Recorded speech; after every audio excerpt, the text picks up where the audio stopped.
ہماری تلاوت کا آغاز آج انشاءاللہ العزیز سورۃ الحدید سے ہوگا، اور یہ سورۃ الحدید 27ویں پارے کی آخری سورت ہے۔ حدید لوہے کو کہا جاتا ہے، اور چونکہ اس سورہ مبارکہ میں اللہ رب العزت نے لوہے کو پیدا کرنے اور لوہے کی انفرادیت کے حوالے سے کلام فرمایا ہے، اس سبب سے اس سورہ کا نام سورۃ الحدید ذکر کیا گیا ہے۔ بنیادی طور پر اس میں 3 مضامین ذکر کیے گئے ہیں۔ پہلا جو مضمون ہے وہ ملکیت باری تعالیٰ کے حوالے سے ہے کہ زمین و آسمان میں جو کچھ ہے، اس کائنات میں طول و عرض میں تمہیں جو کچھ نظر آتا ہے، اس کے ظاہر میں، اس کے باطن میں، اس کے پوشیدگی میں، اس کے اخفاء میں، تمہارے سامنے جو کچھ موجود ہے، اس ساری کی ساری جو ملکیت ہے وہ ملکیت باری تعالیٰ کی ہے، یعنی اللہ رب العزت ان تمام چیزوں کا خالق بھی ہے اور مالک بھی ہے۔ پھر دوسرا جو مضمون اس میں بیان ہوا ہے وہ یہ ہے کہ اللہ اور اس کے رسول صلی اللہ علیہ وآلہ وسلم پر ایمان لانے اور دین کی سربلندی کے لیے اپنے مال کو اور اپنی جان کو قربان کرنے کا حکم دیا گیا، اور پھر جنہوں نے اس حکم کی تعمیل کی اور جان کائنات صلی اللہ علیہ وآلہ وسلم سے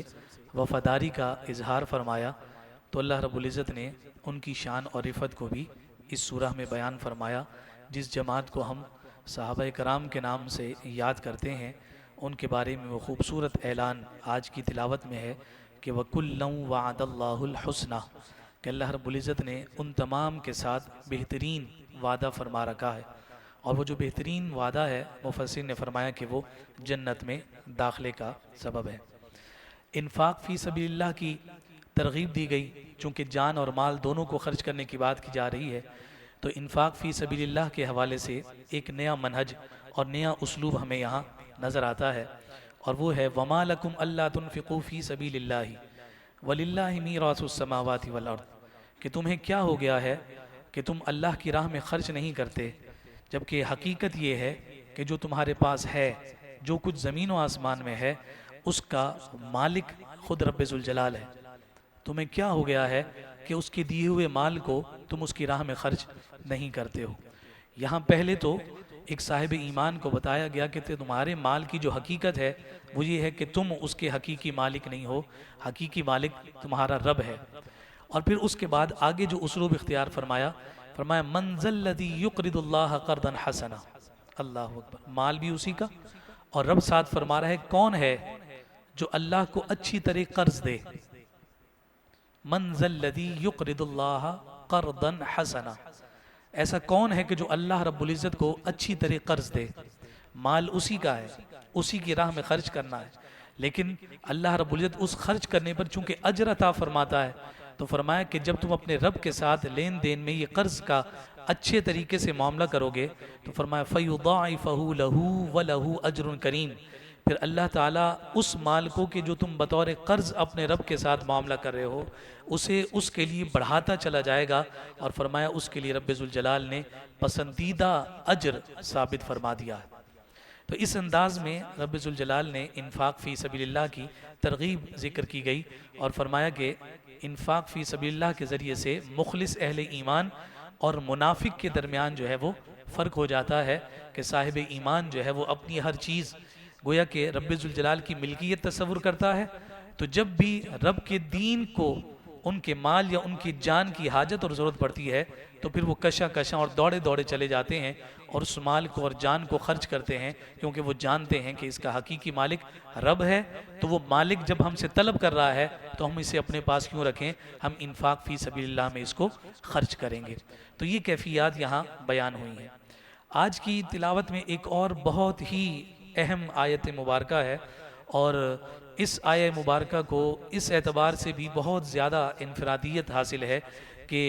ہم اگر اس آیت پر غور کریں تو گویا یہ آیت ہم سے ہی کلام اور گفتگو کرتے ہوئے نظر آتی ہے۔ اللہ رب العزت نے ارشاد فرمایا أَلَمْ يَأْنِ لِلَّذِينَ آمَنُوا أَن تَخْشَعَ قُلُوبُهُمْ لِذِكْرِ اللَّهِ وَمَا نَزَلَ مِنَ الْحَقِّ، کیا اب تک ایمان والوں پر وہ وقت نہیں آیا کہ ان کے دل اللہ رب العزت کے ذکر سے جو ہے وہ نرم ہو جائیں، اور وہ ذکر جو ان پر اتر چکا ہے، یعنی قرآن، اللہ رب العزت کے احکامات، رب ذوالجلال کی تعلیمات. کیا ایک صاحب ایمان پر وہ وقت نہیں آیا کہ جناب کہ وہ وقت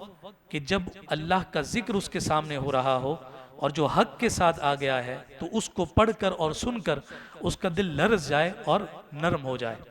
یہ آیت مبارکہ جب نازل ہوئی تو جانے کائنات امام الانبیاء صلی اللہ علیہ وآلہ وسلم اپنے حجر مبارک سے باہر تشریف لائے.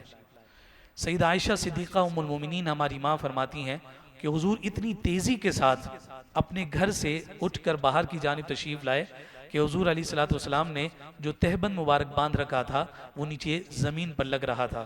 اور فرماتی ہیں کہ کریم لجپال امام الانبیاء صلی اللہ علیہ وسلم کا جو چہرہ مبارک ہے وہ سرخ تھا. حضور باہر تشریف لائے تو مسجد نبوی کے صحن میں کچھ صحابہ آپس میں بیٹھے ہوئے گفتگو کر رہے تھے اور ان کے چہروں پر مسکراہٹ تھی. حدیث کے الفاظ مسکراہٹ کے ہیں، کہہ کہا یا ہنسنے کے نہیں، مسکراہٹ تھی. تو حضور علیہ الصلوۃ والسلام نے فرمایا کہ تعجب ہے تم پر کہ تم مسکرا رہے ہو جبکہ اللہ رب العزت کی جانب سے ابھی تک ہماری حتمی مغفرت کا فیصلہ نہیں ہوا. مجھے تعجب ہے کہ تم مسکرا رہے ہو. اللہ اکبر. تو صحابہ کو احساس ہوا کہ شاید یہ ہماری غفلت کی جانب اشارہ ہے کہ ہماری بخشش ابھی تک ہوئی نہیں ہے اور ہم مسکرا رہے ہیں. تو حضور کی خدمت میں عرض کرنے لگے یا رسول اللہ صلی اللہ علیہ وسلم اس کا کفارہ کیا ہے؟ تو حضور نے فرمایا کہ جتنا مسکرائے ہو اتنا رب کی یاد میں رو، اتنا رونا جو ہے وہ تمہارا اس مسکرانے کا کفارہ ہے. یہ غفلت کے سبب سے جب قہقہا لگتا ہے اور بے نیازی کے سبب سے یا بے اعتنائی کی وجہ سے جب انسان غفلت کی آغوش میں جاتا ہے اور پھر وہ اپنے کردار کے ذریعے سے بتاتا ہے کہ میں غافل ہوں، تو قرآن پھر یہ آیت اس کے کانوں میں یہ آیت داخل ہونی چاہیے کہ مومن پر تو وقت آ جانا چاہیے کہ اس کے دل کی کیفیت یہ ہو کہ جب قرآن کا ذکر اس کے سامنے ہو تو خشیت باری تعالیٰ سے اس کا دل جب نرم ہو تو اس کی نرمی اس کی آنکھوں کے آنسوؤں کے ذریعے سے نظر آئے. ایک بہت بڑے ولی کامل گزرے ہیں تصوف کی دنیا میں، ایک بہت بڑا نام تصور کیا جاتا ہے جن کا نام ہے جناب فضیل بن عیاض رضی اللہ تعالیٰ عنہ. ولایت کے اس باب میں داخل ہونے سے قبل آپ راہزن تھے، بڑے بڑے قافلوں کو آپ تن تنہا لوٹ لیا کرتے تھے. اور ایک دن آپ کسی گھر میں رہزنی کی غرض سے اور ڈاکی غرض سے چھلانگ لگانے لگے اور دیوار کو جب پھلانگنے لگے تو گھر میں بیٹھی ہوئی جو خاتون ہے وہ قرآن کی تلاوت کر رہی تھی اور قرآن کی اس آیت کی جب تلاوت ان کے کانوں میں پہنچی کہ کیا صاحب ایمان پر وہ وقت نہیں آیا کہ اس کا دل رب کا ذکر سن کے لرز جائے، تو ابھی وہ دیوار کو اندر پھلانگنا تھا، وہیں سہم گئے اور رک گئے اور واپس پلٹ گئے اور اپنی زبان سے کہنے لگے مولا وہ وقت آ گیا ہے کہ تیرا ذکر سن کر میں لرز جاؤں. آپ وہاں سے اٹھے اور جس رستے میں جا کر آپ راہزنی کرتے تھے وہاں ایک جناب جھاڑیوں میں جا کر چھپ کر بیٹھ گئے اور گریہ وزاری کرنے لگے اور رب سے معافی مانگنے لگے. وہاں سے ایک قافلہ گزرنے لگا تو انہوں نے کچھ لمحات کے لیے وہاں پڑاؤ ڈالنے کا ارادہ کیا تو وہ آپس میں گفتگو کرتے ہوئے کہنے لگے کہ یہاں مت رکنا، یہ علاقہ فضیل کا ہے اور کہیں یہ ہمارا مال نہ ہڑپ کر جائے. جب آپ کے کانوں میں یہ آواز پہنچی تو آپ اور زیادہ رونے لگے اور کہنے لگے مولا حق تو تیرا ہے کہ لوگ تجھ سے ڈریں، لیکن میں اس قدر جو ہے وہ لوگوں کے لیے نقصان کا سبب ہوں کہ لوگ تیری جو ہے یاد کو بھول کر جو ہے وہ میرے خوف سے یہاں سے جلدی دوڑنے کے لیے جو ہے وہ متلاشی ہیں. پھر وہ گڑ گڑائے، معافی طلب کی تو اللہ رب العزت نے اس آیت کی برکت سے جناب فضیل عیاض رضی اللہ تعالیٰ عنہ کی توبہ کو قبول فرمایا اور پھر اس کے بدلے میں جو ان کے دل کی کایا پلٹی تو آج بھی ان کا جو نام ہے اولیاء کی جو صف ہے اس میں اولین نمبر پر شمار کیا جاتا ہے. تو ہمیں اس بات پر غور اور فکر کرنا ہوگا کہ یہ قرآن ہم پر اثر کیوں نہیں کر رہا. اللہ کا تو ذکر ہم پر صبح و شام نازل ہو رہا ہے، یہ احکامات تو ہمارے ہر گھر میں موجود ہیں، تو پھر یہ اثرات ہماری زندگی کا مرتب کیوں نہیں ہو رہے؟ وجوہات پر ہمیں غور کرنے کی حاجت اور ضرورت ہے. اصلاح کا دروازہ آج بھی کھلا ہے. جیسے یہ قرآن کل صحابہ کی زندگیوں میں انقلاب پیدا کرتا تھا، اسی طرح سے یہ آج قرآن ہماری زندگیوں میں بھی انقلاب پیدا کر سکتا ہے، لیکن صرف ایک چیز کی ضرورت ہے، اور وہ چیز اخلاص کی ہے، اور وہ چیز وفا ہے، کہ اس سے مخلص ہو جائیں، اس کے ساتھ وفا کر دیں۔ قرآن آج بھی اپنے نور سے ہمیں مشرف انشاءاللہ فرمائے گا۔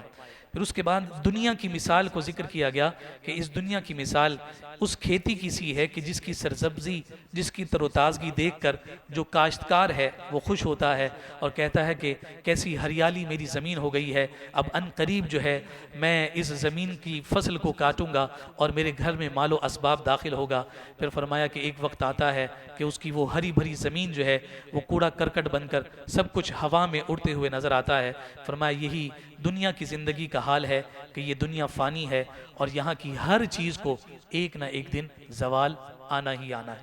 اب آپ دیکھیے کہ جیسے ہم پہلے بھی بات کرتے رہے کہ ہمارے بزرگ کہتے رہے کہ انسان جب اپنی ذات پر غور فکر اور تدبر کرتا ہے تو اس کے ذریعے سے عبادت کے لیے اس کے اعضاء نرم ہو جاتے ہیں۔ تو یہ جو یہاں بات ذکر کی گئی ہے کہ یہ دنیا فانی ہے، اس کی حقیقت فانی ہے، یہاں کی ہر چیز کو زوال ہے، تو اس دنیا کا ایک فرد تو ہم بھی ہیں نا، اس دنیا میں بسنے والی ایک کیفیت تو انسان کی بھی ہے نا۔ جب دنیا کو فنا ہے تو اس انسان کو بھی فنا اور زوال ہے، اور یہ زوال تو ہم صبح و شام دیکھ رہے ہیں۔ آج ہمارے جسموں کی یہ توانائی 10 سال کے بعد یہ توانائی نہیں ہوگی۔ ہم یہاں جتنے لوگ بیٹھے ہیں کیا جسمانی قوت کے اعتبار سے سب برابر ہیں؟ ہم سے کم عمر جسمانی قوت میں زیادہ مضبوط ہوں گے، ہماری عمر کے محسوس کریں گے کہ ہاں اس وقت جناب سب کچھ میرے ہاتھ اور کنٹرول میں ہے، لیکن جیسے جیسے عمر بڑھتی چلی جاتی ہے ویسے ویسے پہلے کمر سیدھی تھی، پھر آہستہ آہستہ کمر جھکنے لگتی ہے، اور پھر جب کمر جھکنے لگتی ہے اور جب اعضاء کمزور ہونے لگتے ہیں تو اب اس شخص کو سہارے کی حاجت اور ضرورت پڑتی ہے۔ کبھی وہ سہارا اپنی اولاد کے کندھے کا لیتا ہے،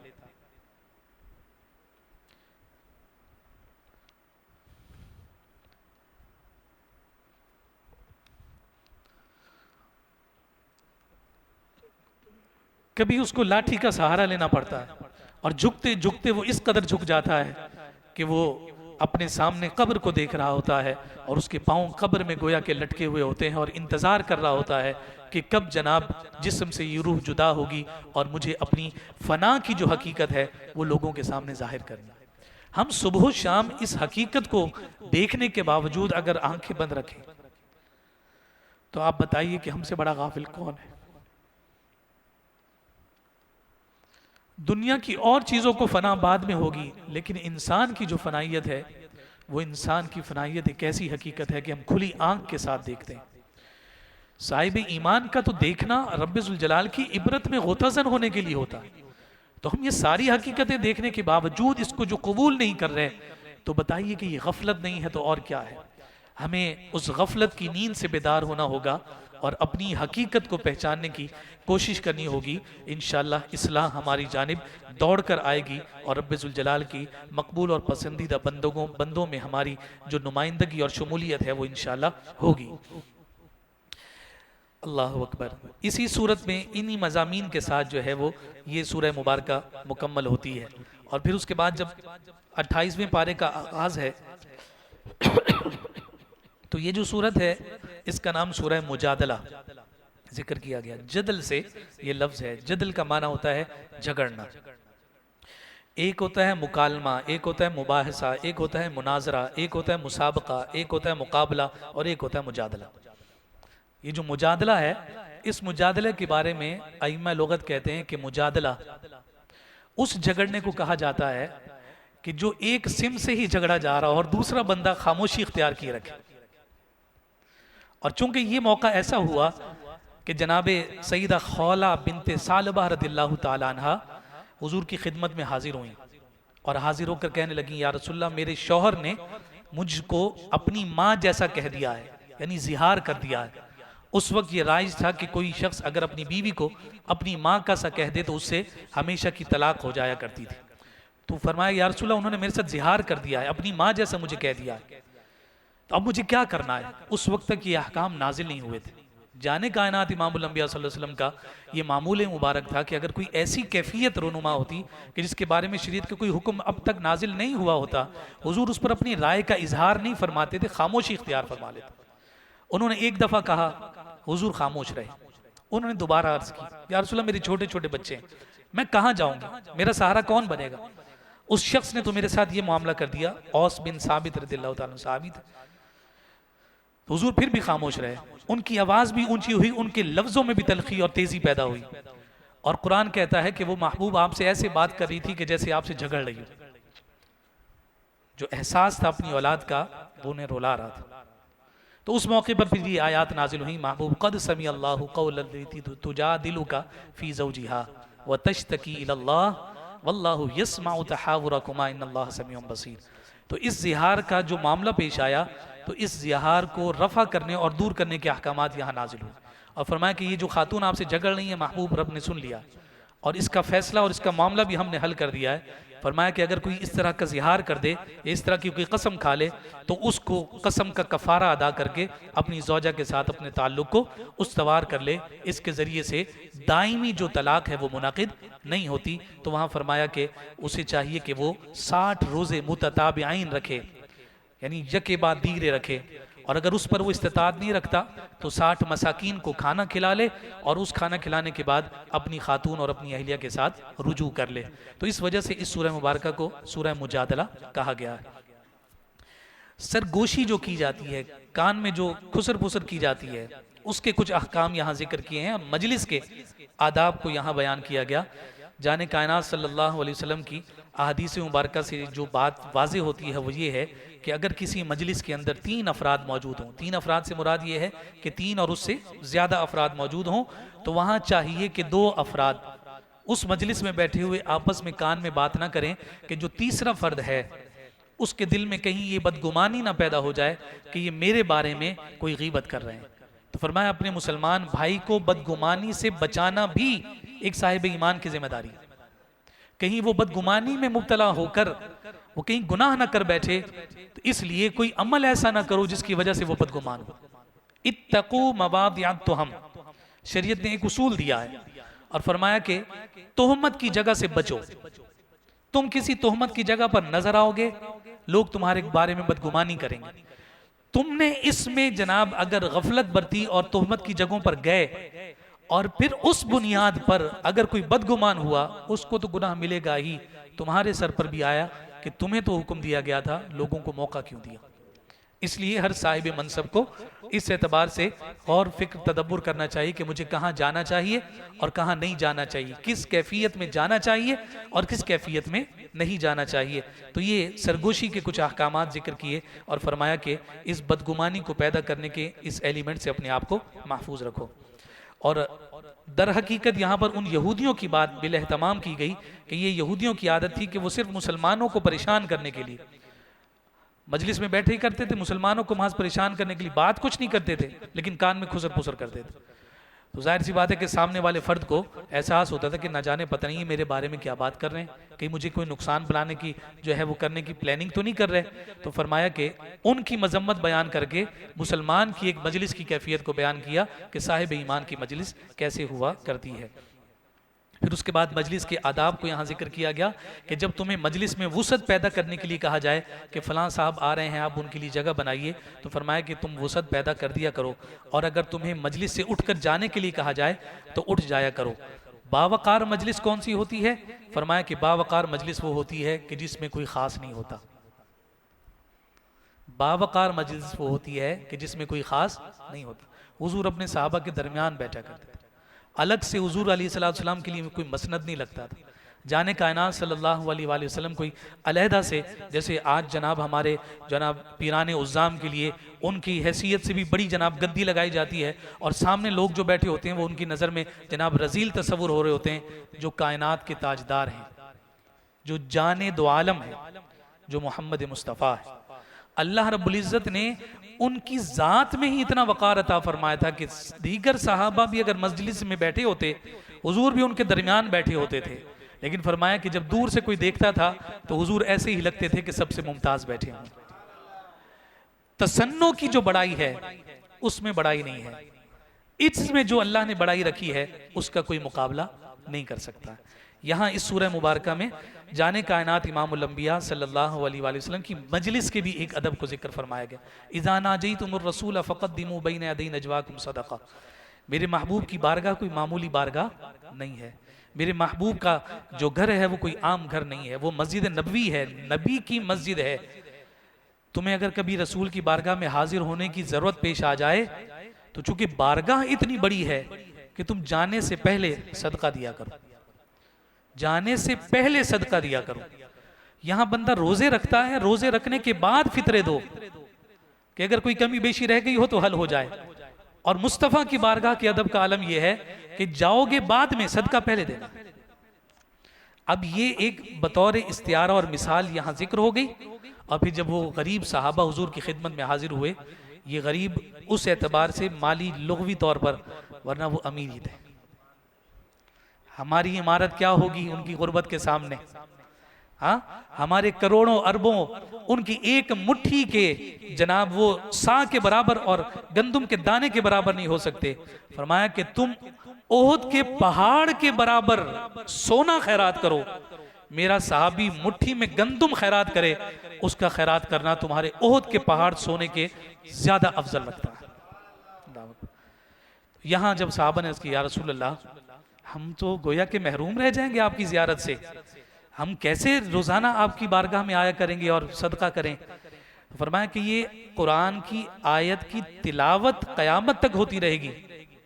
تاکہ اس بارگاہ کی اہمیت رہے، لیکن رعایت دے دی گئی کہ جو غریب ہے اس کو رعایت دی گئی، حکم اس کا منسوخ ہو گیا، لیکن تلاوت اس آیت کی قائم رہی اور قیامت تک لوگوں کو بتاتی رہے گی بارگاہ مصطفیٰ کا مقام اور مرتبہ کیا ہے۔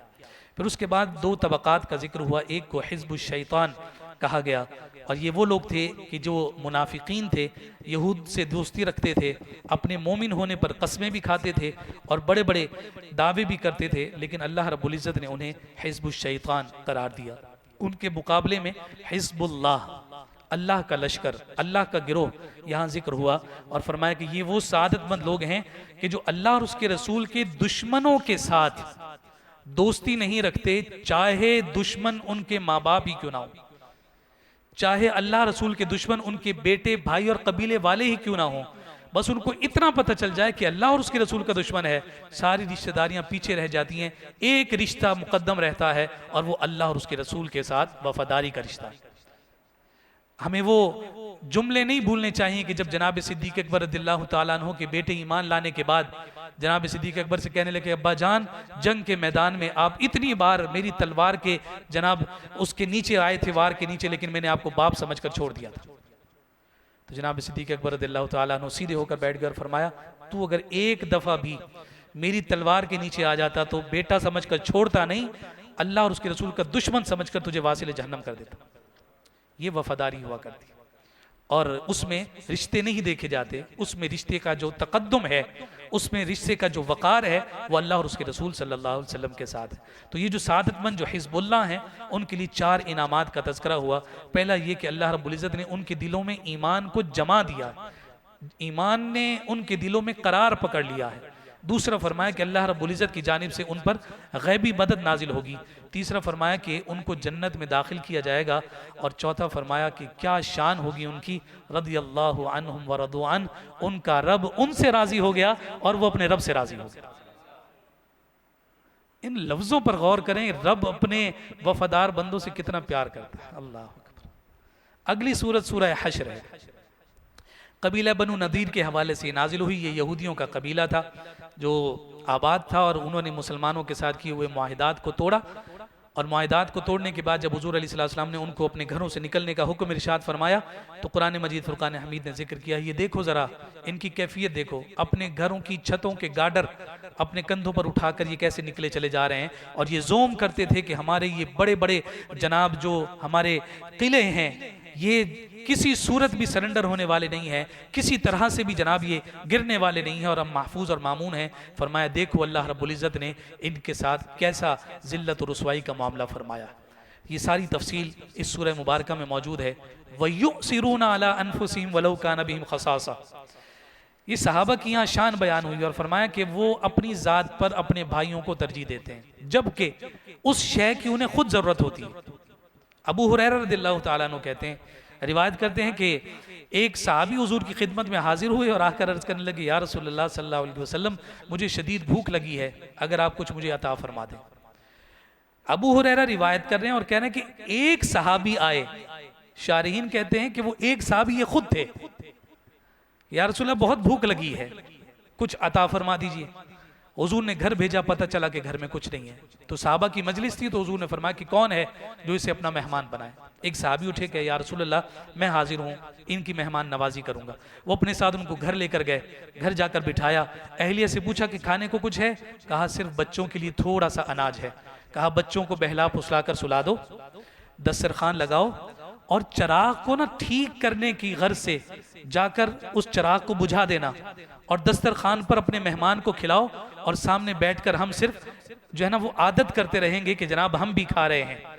اور جب مہمان کو سیر کر لیا، رات گزری، صبح جب نماز کے لیے حاضر ہوئے، اللہ اکبر، ایسا لگتا تھا کریم لجپال انہی کا انتظار فرما رہے ہیں۔ کہتے ہیں کہ جب ہم حاضر ہوئے تو حضور مجھے دیکھ کر مسکرانے لگے اور فرمایا رات کو تم نے جو معاملہ کیا ہے اللہ رب العزت کو بڑا پسند آیا۔ خود کو حاجت تھی کھانے کی،